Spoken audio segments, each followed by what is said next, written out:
අයිබෝන් හැමෝටම දැන් අද අපි මේ ඉන්නේ ගණේ මුල්ලේ අපි විසින් පරිපාලනය කරන දේපලක්. දැන් මේ පරිශ්‍රයට ආවම මේක මගේ පාසල් මිත්‍රයෙක්ගේ. අපි දැක්ක දේ තමයි දැන් ඔයාලට පේනවා මේකේ මේක මම අනිත් පැත්තට කැමරාව දැම්මු මේ විදිහට කැමරාව දැම්මුවා මේ පඩිපෙළ තියෙන්නේ ගේ ඇතුලේ. පඩිපෙළ තියෙන්නේ ගේ ඇතුලේ. දැන් මෙතන මේ ගෙදර පල්ලෙහා තට්ටුවේ උඩ තට්ටුවේ කාමර 3ක් ගානේ තියෙනවා.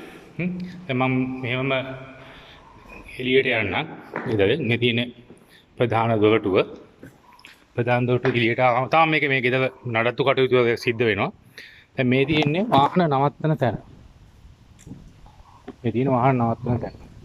දැන් මේ නිවස ඉදිකිරීමේදී මේ ස්ථානයේ වෙනවා පඩිපෙළක්. මේක පෙන්වන හරිය.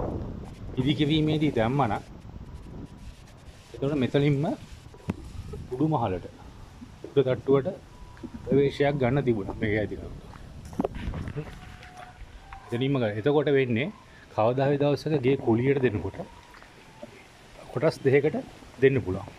ඒක ඔයගලන්ට ලැබෙන ලොකු වාසියක්. ඔයගොල්ලෝ සමාජයට ඔයගොල්ලෝ පල්ලෙහා තට්ටුව හරි උඩ තට්ටුව හරි පාවිච්චි කරන්න පුළුවන්. අනිත් එක තට්ටුවක් කුලියට දීලා. අනිත් එක තමයි දැන් මෙතන මේ පරිශ්‍රය නම් මේක අයිතිකරු ලංකාවේ නෑ. අපිට දැන් මේක දැන්වීම දානකොට අපිට දෙන්න වෙන්නේ තට්ටු දෙකම එකට.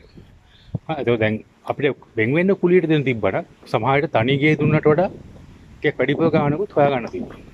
ඒ නිසා නිවසක් ඉදිකිරීමේදී මේ වගේ දේවල් සැලකිලිමත් වෙන්න.